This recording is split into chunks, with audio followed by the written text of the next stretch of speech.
आज के सेगमेंट में हम बात करेंगे second type of finite state machines जो कि है मूर मॉडल। अब पिछले वीडियो में हमने देखा था कि इसका डेफिनेशन जो था मूर मॉडल का, which is it is a sequential circuit whose output depends upon present state only. यानी कि जो डिस्क्रिमिनेटिंग पॉइंट है जो डिस्टिंग्विश करता है एक मिली मशीन को मूर मॉडल से, वो है उसका आउटपुट जो कि डिपेंड करता है प्रेजेंट स्टेट पे। यानी कि हम लिख सकते हैं जो भी आउटपुट हो जाएगा यहाँ पर हम कंसिडर करेंगे वो z ऑफ t है, ये ओनली फंक्शन रहेगा प्रेजेंट स्टेट, उसको हम लिखेंगे s ऑफ t। अब इस बिहाफ पे सबसे पहले हम अगर देखेंगे इस स्कीमेटिक को जो कि T flip flop cascade arrangement दिया हुआ है, उसको हम रियलाइज करेंगे। एक तो इसका आउटपुट एक्सप्रेशन से, बाद में स्टेट टेबल और स्टेट डायग्राम। तो सबसे पहले हम बात करेंगे how to determine the expressions for the given sequential circuit. अब इस एक्सप्रेशन में हम next state output flip flop T1, T2 और आउटपुट फॉर Z भी डिटरमाइन करेंगे। तो सबसे पहले हम बात करेंगे फर्स्ट फ्लिप फ्लॉप T1 के बारे में। तो हम यहाँ पर लिख सकते हैं for first flip flop next state equation जो कि हो जाएगा y1 of t+1 which is equals to, हम देख सकते हैं जो इनपुट हो जाएगा वो T1 है और T1 will be and gate arrangement दिया है जिसका एक इनपुट है X और दूसरा इनपुट अगर हम यहाँ पर देख सकते हो तो हो जाएगा Y2। तो ये एक एंड गेट अरेंजमेंट हो जाएगा X और Y2 का, जो हम लिख सकते हैं यहाँ पर हम लिख सकते हैं that is going to be X of t into Y2 of t, या फिर इसको हम सिंपली इस टाइप पे भी लिख सकते हैं X इंटू Y2। इसको हम कंसिडर करेंगे इक्वेशन नंबर 1। सिमिलरली हम लिखेंगे सेकंड फ्लिप फ्लॉप के बारे में। For second flip flop the next state equation y2 of t+1 will be equal to, अब देख सकते हैं ये डिपेंड करेगा t2 के ऊपर और t2 जो है वो कनेक्टेड है x के थ्रू, यानी कि यहाँ पर एक ही इनपुट आ जाएगा, वो हो जाएगा x ऑफ t, उसको हम सिंपली लिख सकेंगे x, ये हो जाएगा सेकंड इनपुट इक्वेशन। अब हम बात करेंगे आउटपुट इक्वेशन के बारे में जो कि हमारे पास है z, वो दिया हुआ है एंड गेट अरेंजमेंट, एक इनपुट y2 से कनेक्टेड है तो दूसरा इनपुट अगर हम देखेंगे तो ये कनेक्टेड है y1 से। तो हम लिखेंगे z is equal to y1 of t into y2 of t which is equals to y1 into y2, ये हो जाएगा हमारा इक्वेशन नंबर 3। अब देख सकते हैं आउटपुट जो है वो डिपेंड करता है स्टेट्स के ऊपर, only y1 and y2।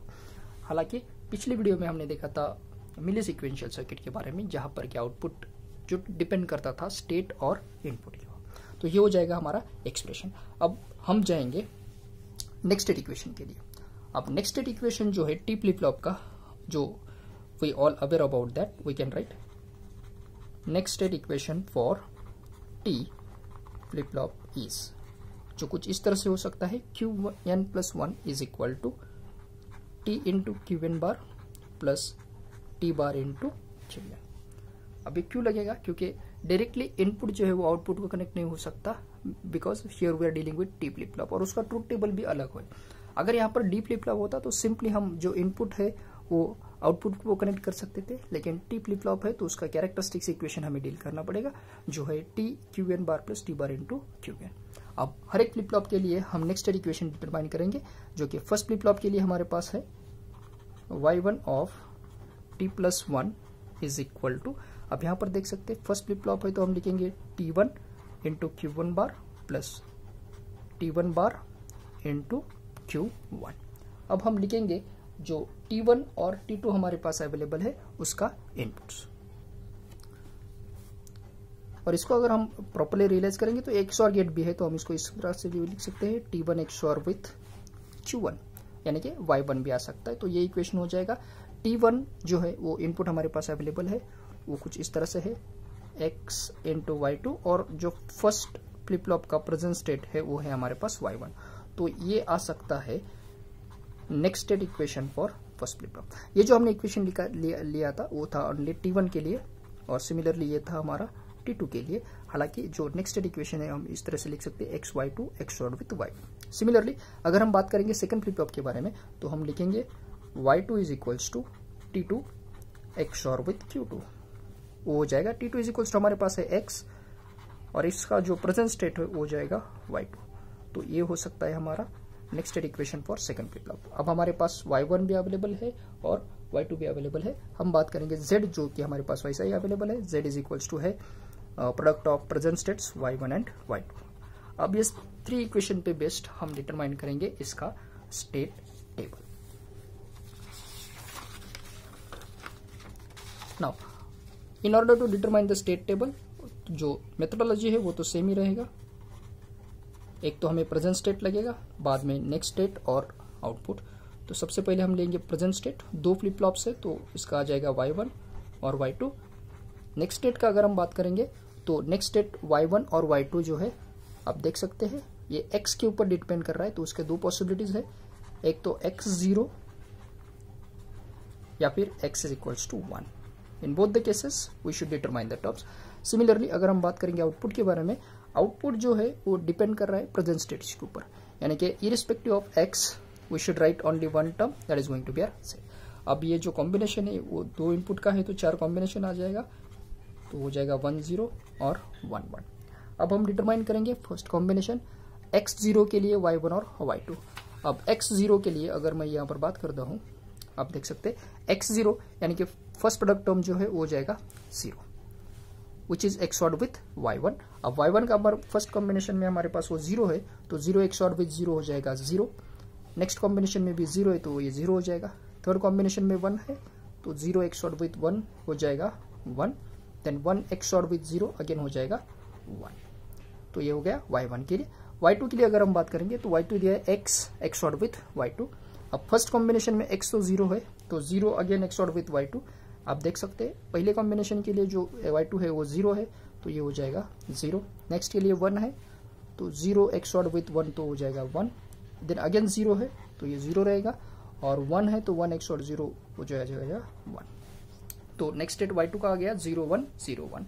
Similarly अगर हम बात करेंगे x1 टाइम के ऊपर, जहाँ पे हमें इनपुट दिया x इज इक्वल्स टू 1, तो यहाँ पर हम रखेंगे x इज इक्वल्स टू 1 है तो 1 इंटू y2 तो हो जाएगा y2 XORed विथ y1, यानी कि एक सिंपल इक्वेशन है, दोनों का XOR लेना है।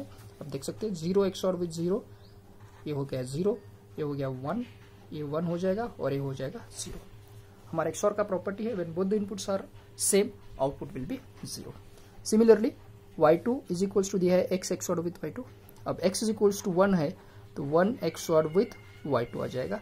अब 1 XORed विथ y2 का जो इंपॉर्टेंट टर्म है आप देख सकते हैं फर्स्ट कॉम्बिनेशन में 0 है तो ये हो जाएगा 1, बाद में ये 1 है तो हो जाएगा 0, देन इट इज 0, ये हो जाएगा 1 और बाद में हो जाएगा 0, क्योंकि 1 XORed विथ 0 1 होता है और 1 XORed विथ 1 0 होता है। तो हमने इक्वेशन डिटरमाइन किया नेक्स्ट स्टेट का। अब आउटपुट जो है वो सिंपल सा है, प्रोडक्ट ऑफ y1 और y2 प्रेजेंट स्टेट का। 0 इंटू 0 तो ये 0 है, 0 इंटू 1 तो 1 हो जाएगा, 1 इंटू 0 0 और ये हो जाएगा 1। तो इस तरह से हम डिटरमाइन कर सकते हैं उसका स्टेट टेबल। अब स्टेट टेबल के बिहाफ पे हम नेक्स्ट स्टेप के ऊपर जाएंगे जो कि है हमारा स्टेट डायग्राम। अब स्टेट डायग्राम डिटरमाइन करने के लिए सबसे पहले हम रेफरेंस स्टेट ले सकते हैं, वो है 0 0 जो कि हमने कंसिडर किया है। यहाँ पर हम लिख सकते हैं the present state combination is going to be 0 0। आप देखेंगे 0 0 का नेक्स्ट स्टेट कॉम्बिनेशन है 0 0, प्रोवाइडेड दैट इनपुट होना चाहिए 0 और एक सिंगल आउटपुट है वो कितना है 0।